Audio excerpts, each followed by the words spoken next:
Vamos a, hermanos, a abrir nuestra Biblia. Primera de Pedro, capítulo 3. Vamos a hacer una oración. Señor, te damos gracias porque nos permites encontrarnos en este lugar. Te damos gracias por este tiempo, Señor, en el que hemos podido adorar tu nombre. Te pedimos, Señor, que al escudriñar tu palabra podamos ser sabios en comprenderla, pero podamos ser diligentes en cumplirla. Te pedimos, nos ponemos en tus manos, oramos en el nombre de nuestro Señor Jesús. Amén.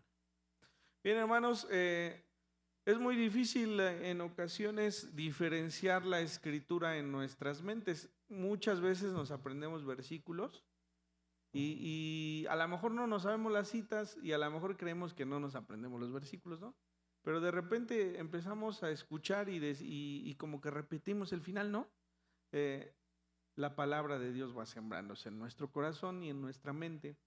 Y lo digo porque esta primera carta de Pedro, pues tiene muchas similitudes con lo que hay en el Nuevo Testamento, ¿no? Pudiésemos leer, y si yo les digo lecturas encontradas, solamente por ciertas palabras nos llevaría aquí a Pedro, ¿no? Pero al leerlo nos damos cuenta que bien podría ser una carta de Pablo, sin ningún problema dirigida a la iglesia, ¿no?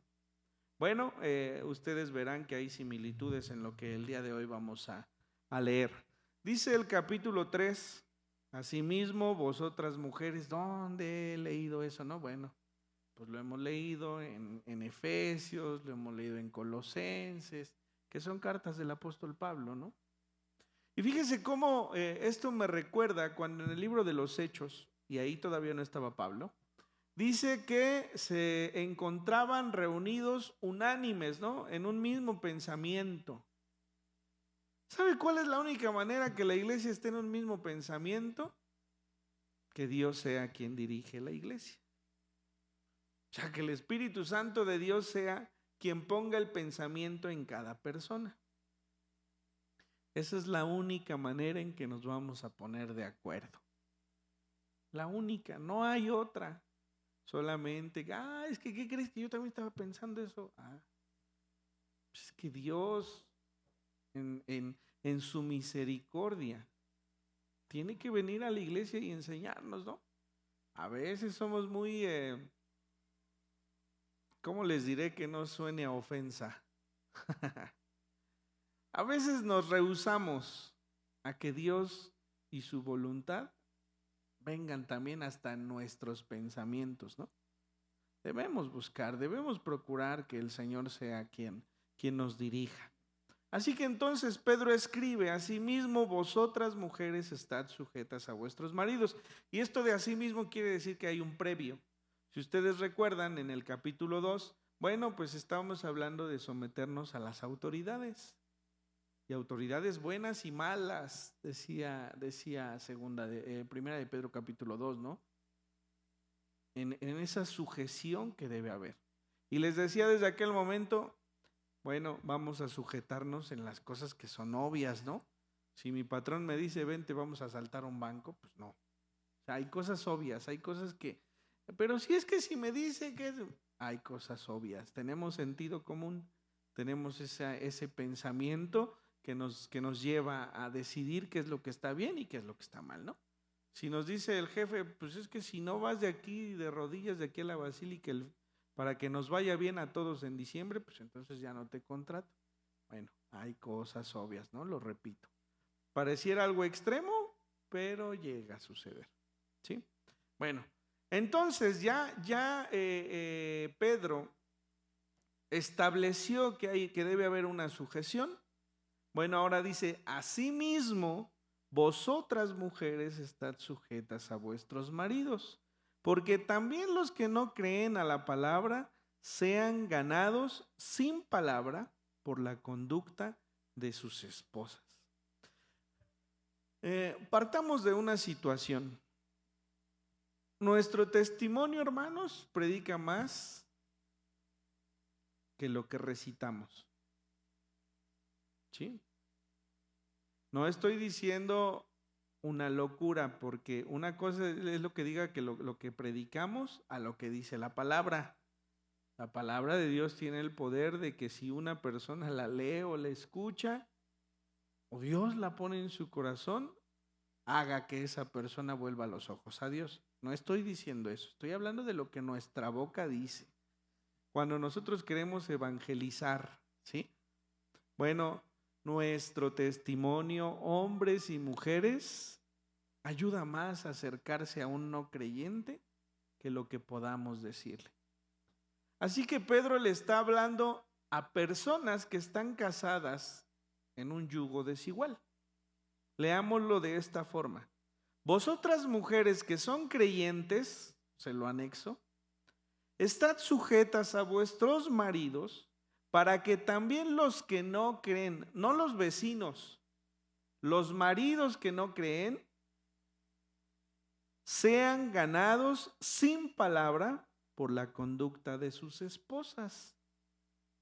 O sea, cuando dice por la conducta de sus esposas, quiere decir que de los que no creen está hablando de los maridos, ¿no? No de los vecinos. Ahora, que esto también lleva a que los que ven ese matrimonio puedan hallar algún conocimiento, sí, también. Pero principalmente esto es así. Hermanos, el Evangelio de Dios es bueno para los que creemos, pero es condenatorio para los que no creen. Es así. No hay purgatorio, vamos. No lo hay. Tenemos que confiar que la misericordia de Dios es tan grande que una persona en vida pueda tener un encuentro con Él. ¿Nosotros podemos saber quién lo tuvo? No. Es más, si yo los vi aquí los 20 o los 5 o los ya van más de 3 años, que Dios me permite estar aquí como pastor, ni aún así yo puedo asegurar que ustedes creyeron, ¿no? Pero tampoco puedo asegurar que una persona que no estuvo nunca en una iglesia fue condenada. Hace rato les decía, el Espíritu Santo de Dios es el único que escudriña los corazones. El único. Así que ni condenemos. Podemos predicar, por supuesto, de lo que los hermanos son en la congregación, esperando que esa decisión de fe haya sido firme, claro que sí. Pero eso no nos da a nadie el hecho de asegurar lo que está pasando porque está fuera de nuestro conocimiento, ¿no? ¿Sí? Entonces, regresemos a este punto. Mujeres, estad sujetas a vuestros maridos, entendiendo que sus maridos no son creyentes. ¿Sí? Si yo estoy casado con una mujer que no conoce al Señor, si esa mujer permanece sin conocer al Señor, va a ser condenada. No hay más. Va a ser condenada. De chamacos, no nos importa, ¿no? La verdad es que no. No tomamos la relevancia de andar con una persona, sea hombre o mujer, que sea creyente o no. Y cuando a veces nos casamos en estas circunstancias, fue porque nos permitimos estar con una persona incrédula. ¿Sí? O sea, nadie dice, pues me voy a casar con ella, ni modo. No tuviste que haber andado con esa persona y después el afecto que ya tienes por ella te va a impedir decidir correctamente, ¿no? Y entonces, ¿qué pasa? Te casas. Bueno, supongamos que la mujer no cree y se condena. ¿Y los hijos? Esa es otra discusión, ¿eh? ¿Qué si los bautizas? ¿Qué si los llevas a la iglesia cristiana? ¿Qué si los llevas a la iglesia católica? ¿Y si esos hijos tampoco creen? También se van a condenar. Olvídense de que, no, pues es que les vamos a enseñar las dos y cuando ellos crezcan, entonces que ellos decidan. Es la peor tontería que un papá creyente o una mamá creyente pueda decir de sus hijos. A ver, cambiémosla. Llevémoslo a donde, allá y acá, y que ellos decidan cuando sean grandes si se condenan o no se condenan. Porque eso es lo que van a elegir, ¿no? Si no eligen al Señor Jesucristo, entonces, ¿qué están eligiendo? La muerte, la condenación.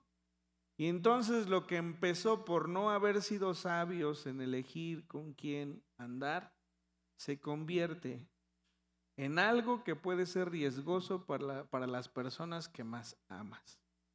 ¿Sí? Ahora, viendo esto, una mujer que es creyente dice, sométase a su marido para que también los que no creen, para que también si su marido no cree, sea ganado sin palabra por la conducta de su esposa. ¿Sí? Esta es la diferencia que hay entre la escritura de Pablo y la escritura de Pedro. Que Pedro se está centrando en mujeres que tienen a sus maridos que no son creyentes. Ah, bueno, pero el mío ya es creyente, entonces ya no me someto. Si con el que no es creyente se tiene que someter, con el que es creyente más, porque se supone que el que es creyente está sometido a Dios. ¿Sí? Entonces, es complicado cuando no partimos en el sentido de entender que el someterse no quiere decir que sea menos uno que otro. Es solamente dirección.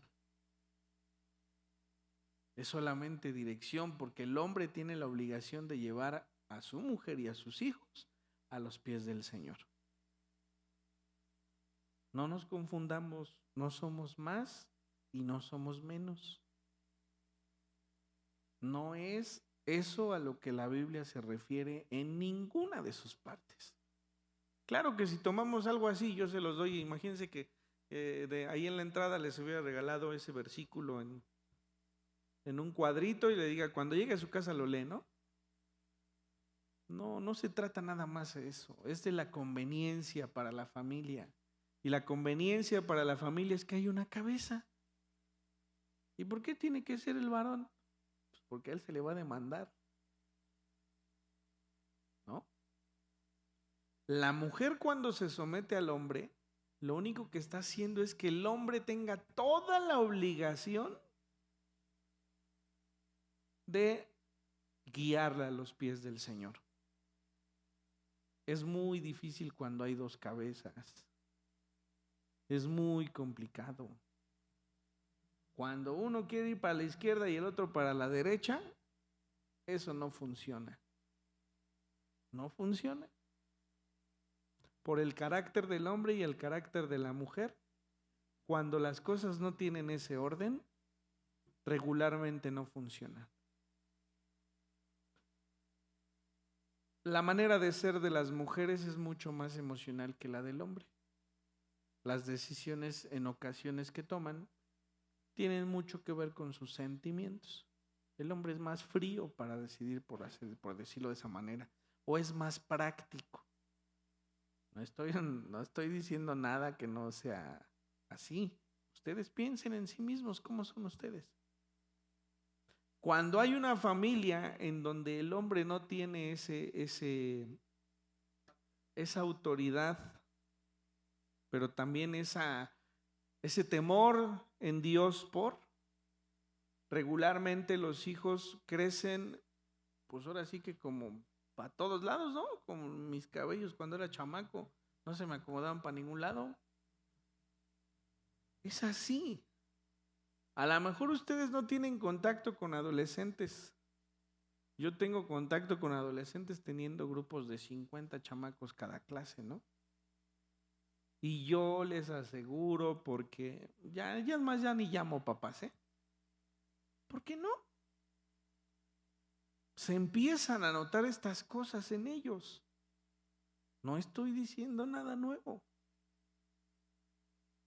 Si hablamos de ciertas situaciones de conducta, la mayoría de los que tienen una falta de conducta grave es porque el papá está ausente o porque los dos papás están ausentes y la que los cuida es la abuelita, que apenas si puede caminar ya, ¿no? No es obligación de otros más que de los padres el dirigir la vida de sus hijos. Es así.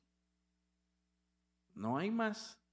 Pero bueno, para eso tiene que haber un orden. Entonces a la mujer le dice esto, pero con el hombre no se queda atrás, ¿eh?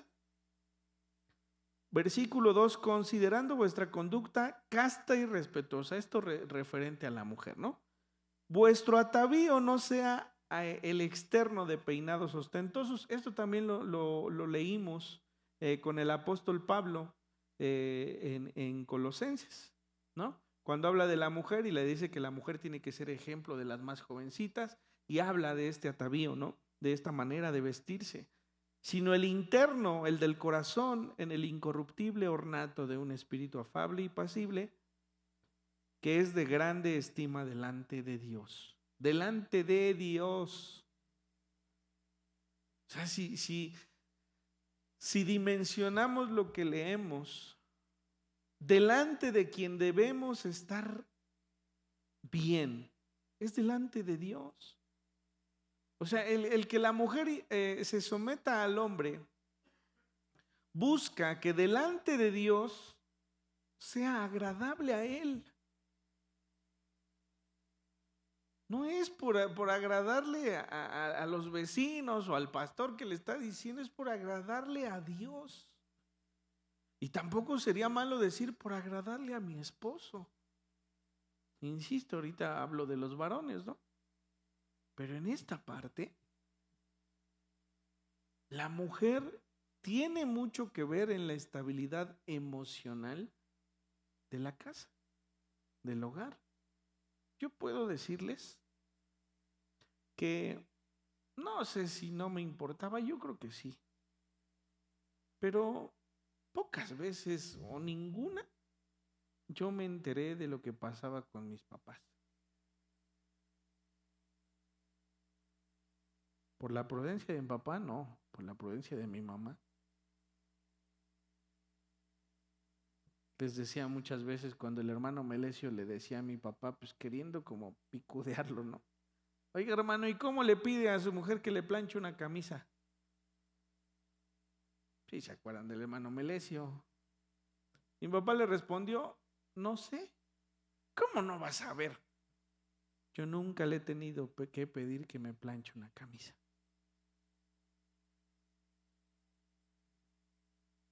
¿Sabe la manera en que esas palabras honran a una mujer? Si lo pongo en otro contexto, me señalan, ¿no? No, es que la mujer no está para plancharle ni para... Yo no estoy diciendo eso.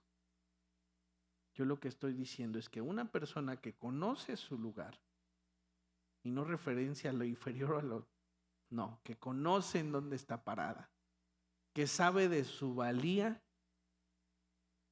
hace lo que en ese momento tiene que hacer. Y miren que mi mamá trabajaba ahí mucho, pues éramos 7, más ellos 2, 9. Siempre tuvimos a alguien en casa, ¿no? Pues estuvo Saúl, estuvo Onésimo, de los que yo me acuerdo. Estuvo Judith, una hermana que estaba en silla de ruedas, que no era ni familiar y que mi mamá la atendía. Mi mamá la bañaba, mi mamá le daba de comer. Estuvieron mis abuelitos, los papás de mi papá, no los de mi mamá. Y los atendía y bañaba a mi abuelita y cuidaba de ellos dos. Y por eso dice este versículo, más vale el atavío interno, porque esto engrandece a la mujer. ¿Ustedes saben la estima que yo tengo por ella? ¿O la que muchos tienen por ella? Yo creo que cualquiera, hombre o mujer, quisiéramos que alguien nos tuviese en esa estima y que pensara, ay, la hermana, ¿no? Es así, y se daba cuenta, se daba el tiempo de dar clases en la escuela dominical y se daba el tiempo de hacer pan o donas o lo que fuese para que saliésemos a vender y nos alcanzara para comer, ¿no? Eso es lo que yo recuerdo de ella.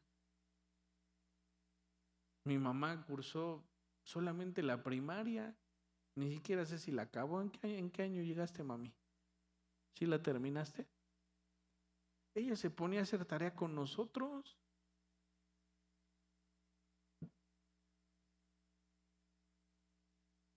Entonces, a lo que voy es, ese orden se ha perdido.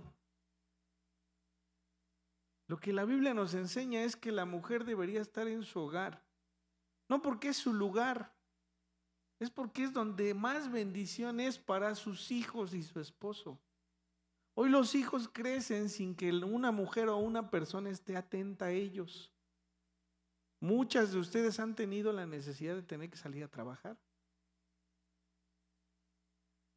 Pero cuando la mujer está en su casa, de verdad es notorio que está. Si yo le ayudo a Adi a hacer el quehacer,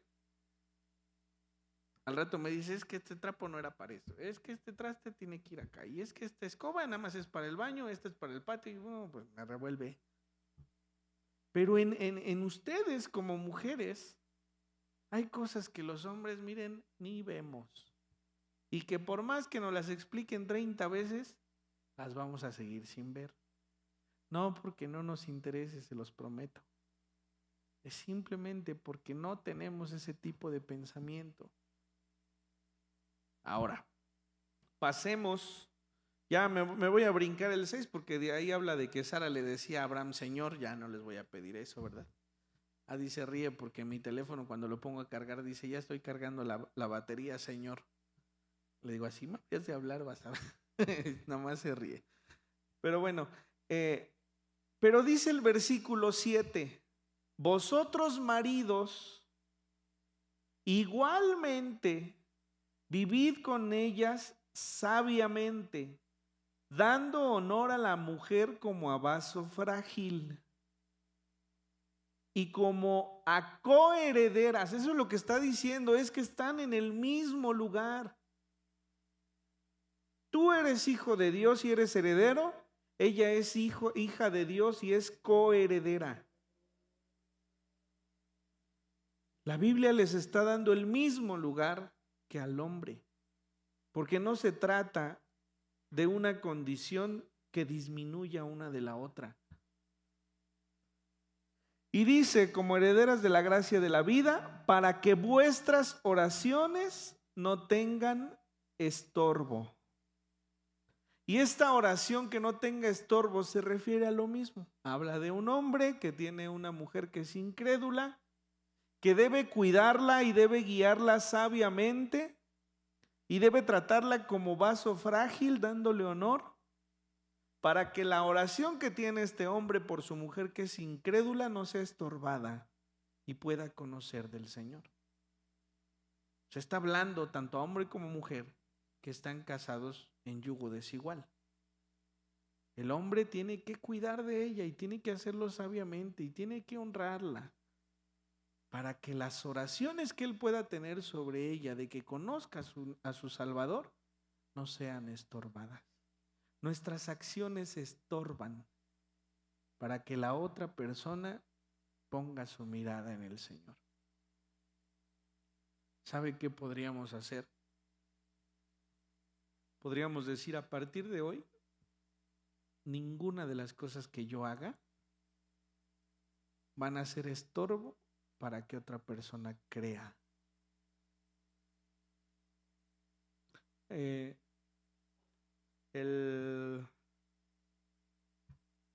viernes en la junta hay una psicóloga que nos quería poner a meditar, ¿no? Yo no los voy a poner a meditar.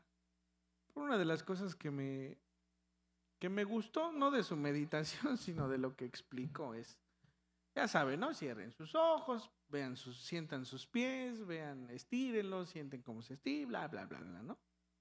Y de repente dice, estiren sus manos, ahora abran sus ojos, ¿no? Y hay tantos así. lo único que puedes hacer, a lo único que tú puedes tener alcance, es a lo que dan tus manos. O sea, a ti mismo. Ni pretendan que van a resolverle la vida a los niños, ni se fijen en el trabajo de los otros maestros, ni se fijen en las decisiones de la dirección. Lo único sobre lo cual tienen control ustedes es sobre ustedes mismos.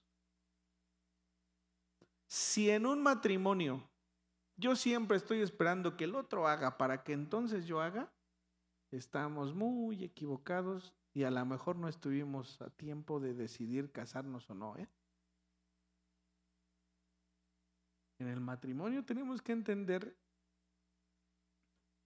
que solamente deberíamos querer afectar nuestras propias acciones, nuestras propias elecciones.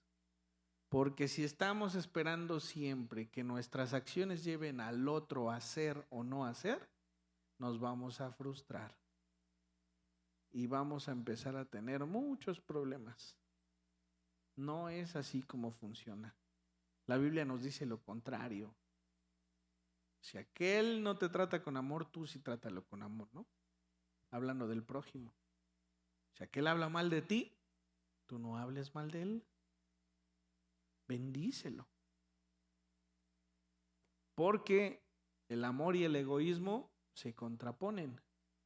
Y el egoísmo es que nosotros mismos tengamos una autoestima más alta que la que debemos tener y que todo sea yo, ¿no?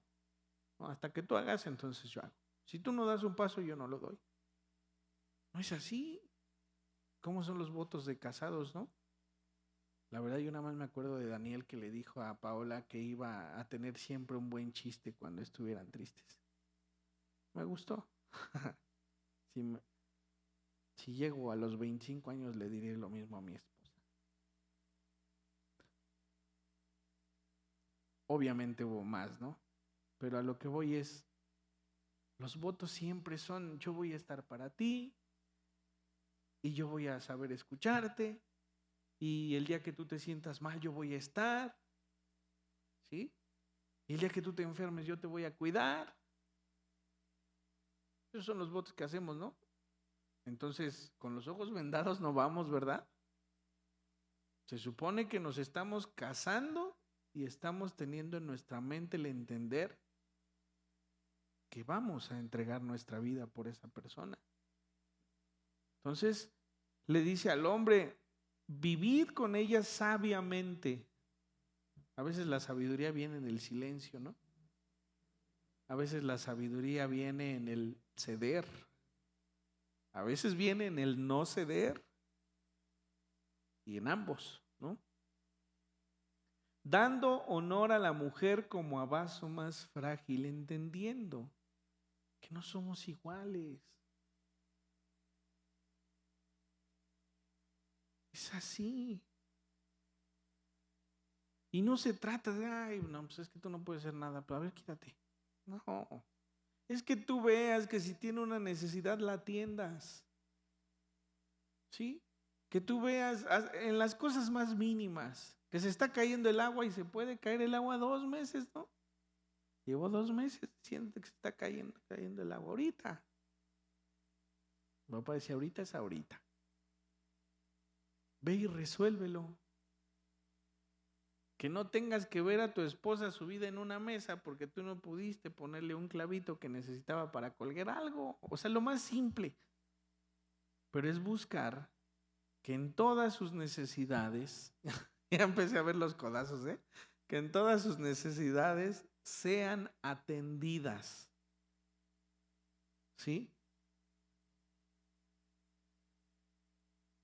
Como a coherederas de la gracia de la vida, porque somos herederos ambos de lo que Dios nos ha dejado, ¿no? Entonces, ese es el punto, que tenemos que entender que somos hijos de Dios, tanto Él como ella, como nuestros hijos, como nuestros jefes, como todos los que creamos, estamos en el mismo nivel de heredar el reino de Dios, ¿sí? Entonces, solamente tenemos que decir, Señor, pues ayúdame, ¿no? Permíteme que pueda hacerlo. Porque no es casualidad que a la mujer le diga una cosa y al hombre le diga otra, ¿eh? Los problemas en los matrimonios siempre son porque el hombre no le procura cariño a su esposa, porque no, de alguna manera no le atiende en las necesidades que tiene, porque no es quien de alguna manera esté la solvencia del matrimonio, de la familia. En la mujer es pues porque le cuesta someter su voluntad a una persona que dice, es que si yo lo sigo no me va a llevar a ningún lado, ¿no? Pues póngase a orar. Pongámonos a orar para hacer lo que Dios quiere que seamos. Ahora aquí el punto es que si ya lo leímos, ya no lo voy a volver a leer, todo esto también es testimonial. Para la otra persona, para sus hijos y para los que nos rodean. Debemos ser testimonio. ¿Sí? No podemos siempre estar con él, no, pues que vean al Señor. Yo siempre me voy a equivocar, si tú me ves a mí me voy a equivocar, te vas a acabar decepcionando de la iglesia y te vas a ir. Bueno, estamos obligados, no para ser salvos, sino para ser ejemplo a los demás. ¿Sí? Y bueno, vamos al versículo 8. Finalmente, sed todos de un mismo sentir, compasivos, amándoos fraternalmente, misericordiosos, amigables, no devolviendo mal por mal, ni maldición por maldición, sino por el contrario, bendiciendo, sabiendo que fuisteis llamados para que heredaseis bendición. ¿Sí? En esta parte, en el último, las últimas palabras de este versículo 9 dice, para que, sabiendo que fuisteis llamados para que heredaseis bendición. Es prácticamente lo que estábamos viendo hace ratito, donde decía coherederos, ¿no? Todos los cristianos, todos los creyentes hemos sido llamados para heredar bendición. De esa manera debemos tratarnos los unos a los otros. Mi hermano Sergio ha sido llamado a ser heredero de la bendición de Dios. Ha sido llamado a ser heredero de Dios, como lo es nuestro Señor Jesucristo, ¿no? Bueno, así debo tratarlo. Hay veces que en las empresas uno sabe quiénes son los hijos de los patrones, ¿no? Y uno los trata como si fuesen los patrones. A menos que ellos mismos hagan que el respeto se pierda, pero regularmente así se trata a ellos, no como a otro trabajador, ¿no? Bueno, pues entonces entendamos que todos los que estamos en la congregación somos coherederos, hemos sido llamados para heredar bendición. Por tanto, entonces, unos con otros, seamos misericordiosos, compasivos, amémonos fraternalmente. Seamos amigables. Esa es la tarea de todos los creyentes en la iglesia. ¿Sí? Créanme, yo no tengo ningún problema que me hablen a las 2 de la mañana si necesitan algo. Si necesitan que yo vaya a su casa, si necesitan... No tengo ningún problema, me llevaré a Davicho, estoy seguro. Pero no tengo, es más, ni siquiera podría yo quejarme, y se los digo honestamente, en que tenga que hacerlo. Pero lo que sí me aflige es que como hermanos tengamos actitudes unos con otros que no corresponden. Ahí sí me pesa, ¿eh? Ahí sí me pesa hasta escucharlos. Ahí sí me enoja y ahí sí le digo, Señor, ayúdame, por favor. ¿Sí? Porque debemos madurar espiritualmente. Somos personas que llevamos muchos años en una congregación.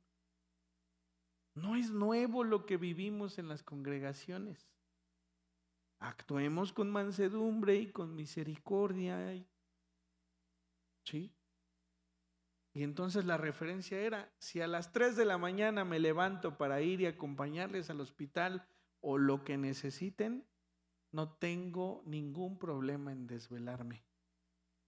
Pero los desvelos por preocupaciones de cosas que pasan en la iglesia, eso sí me enojan, pero también me afligen.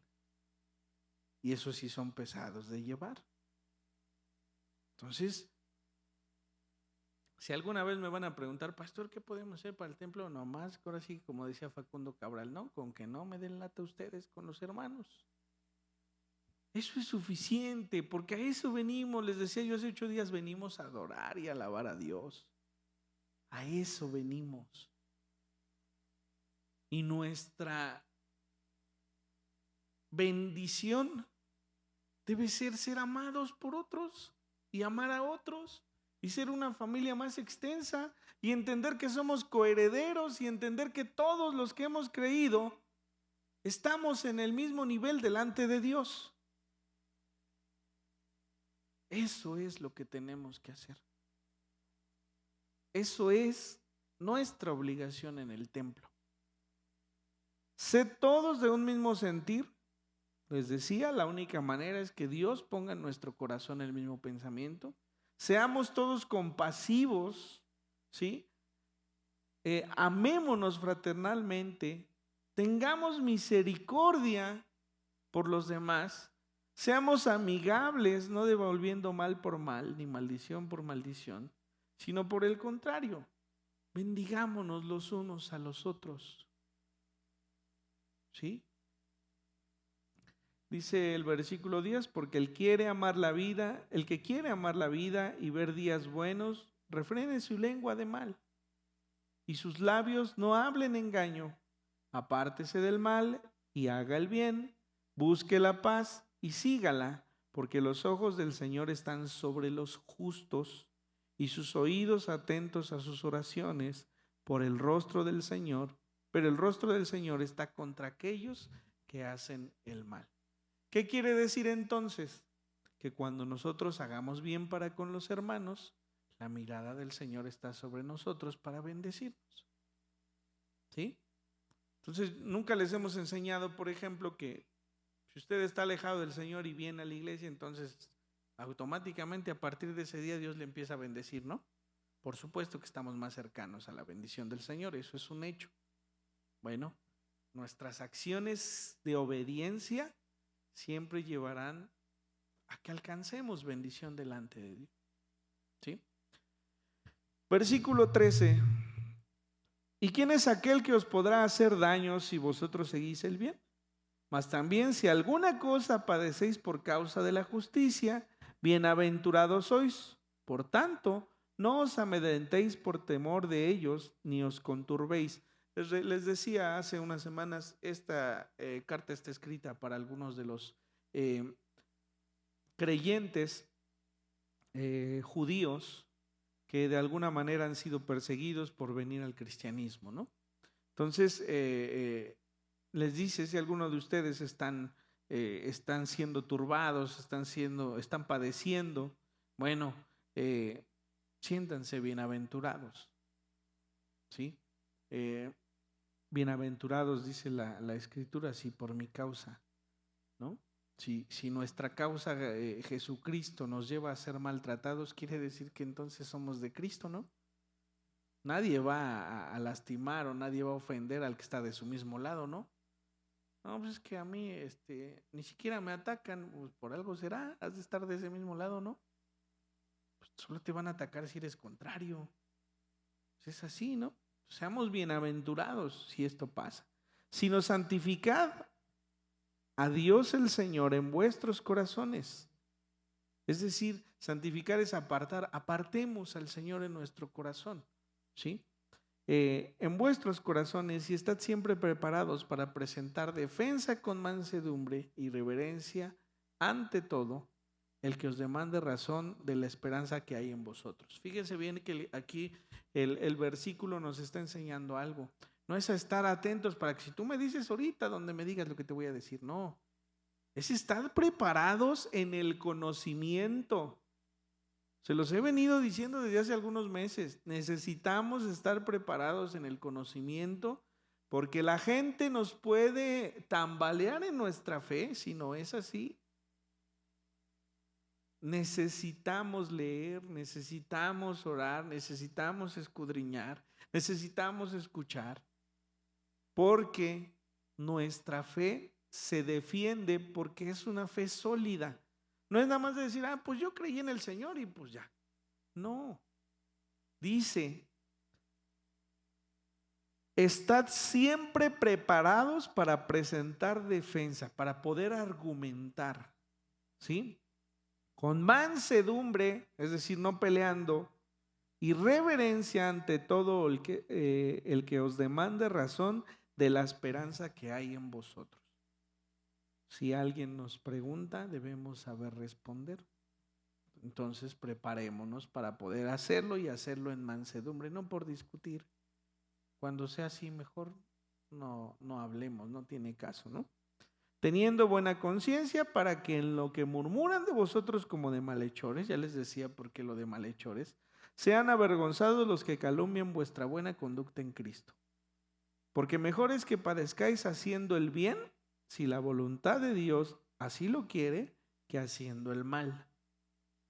Ojo aquí, si la voluntad de Dios así lo quiere. Cuando padecemos, quiere decir que la voluntad de Dios así lo ha permitido. Ay, Señor, pues, está como el chiste, ¿no? Que dice que Dios da sus mejores batallas a sus mejores guerreros y dices, ya, Señor, suéltame, ¿no? No soy tan buen guerrero. Pero si la voluntad de Dios ha sido que padezcamos, solo tiene un propósito y es crecer en fe, crecer espiritualmente. ¿Sí? Ahora, no quiere que esas pruebas sigan estando y estando, pues hay que crecer. Hay que buscar más del Señor para que no sea ya entonces necesario. ¿Sí? Podemos leer en la Escritura esto. O sea, cuando Job, dice la Escritura que Satanás se paseaba y que vino delante del Señor y el mismo Señor le dijo, ¿no has visto, no has considerado a mi siervo Job? A Pedro le dice, Pedro, Satanás te ha pedido para zarandearte. Póngale el nombre que quieran. Ricardo. Si estamos en prueba es porque necesitamos estarlo, Ricardo. Sergio, Abicho, hermana Dulce, hermana Rebeca, hermana Rosita, Jonatán. Si estamos en prueba es porque necesitamos estar en prueba para entender que tenemos y podemos aferrarnos de la mano de Dios. Para entender que nunca nos ha dejado. Para entender que nunca nos ha soltado. Aun cuando no le conocíamos, nos sostenía. Así que cuando estés en prueba, cuando estés triste, cuando estés dolido, siéntate, calma tu mente y tu corazón y dile, Señor, aquí estoy. Tu palabra dice que todas las dificultades, todas las pruebas, todas las cosas ayudan a bien para los que aman tu nombre y yo te amo. Dime lo que es necesario que yo aprenda para poder salir de esta prueba. Es así, ¿no? Entonces dice, es mejor que padezcáis haciendo el bien, si la voluntad de Dios así lo quiere, que haciendo el mal. Porque también Cristo padeció una sola vez. O sea, es que es como decir, ¿por qué tengo que padecer, Señor? Pues es que, ¿qué crees? El Señor Jesucristo no tenía que padecer y padeció. Él no tenía que morir y murió. No tenía que estar en la tierra padeciendo hambre y frío y sueño y dolor y tristeza. Muchas veces, y yo creo que nunca vamos a encontrar la solución, nos preguntan o nos dicen, ¿y por qué Jesús lloró si Lázaro de todas maneras iba a resucitar, no? La Biblia no lo dice, por eso no podríamos asegurar. Muchos dicen que es porque lloró al ver la incredulidad de los que estaban allí, ¿no? Pero eso también es un sentimiento que tuvo que pasar el Señor Jesucristo, ¿no? Cristo padeció, dice, una sola vez por los pecados, el justo por los injustos, para llevarnos a Dios, siendo a la verdad muerto en la carne, pero vivificado en el Espíritu. Se habla de que tuvo que morir en la carne, pero su espíritu fue vivificado, en el cual fue también y predicó a los espíritus encarcelados. Predicar no necesariamente quiere decir que es que los que ya estaban muertos pudiesen resucitar en salvación, ¿eh? O sea, predicar es pronunciar, decir. Entonces dice que el espíritu de Jesucristo, cuando murió, dice que fue al fondo del abismo, ¿no?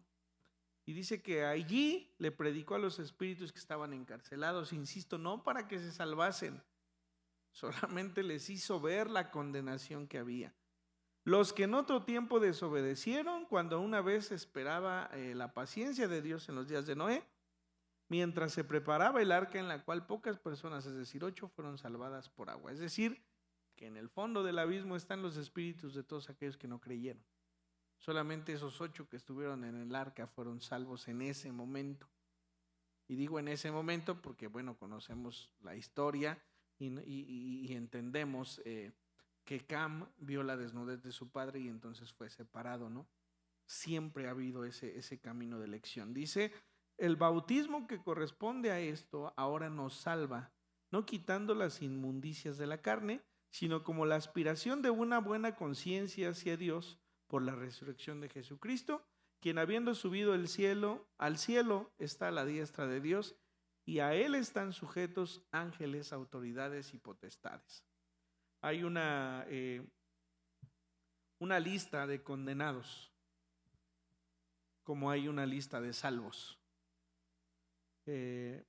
Los condenados, incluyendo a Satanás y los ángeles caídos, ahí están y ahí permanecerán, acompañados de todos los que han sido incrédulos. Pone el ejemplo de Noé, de toda la gente que había para ese momento, todos fueron condenados. Ahí sí podemos estar ciertos de ello, ¿sí? ¿Por qué? Pues porque los que fueron salvos son los que estaban en el arca y nada más fueron 8.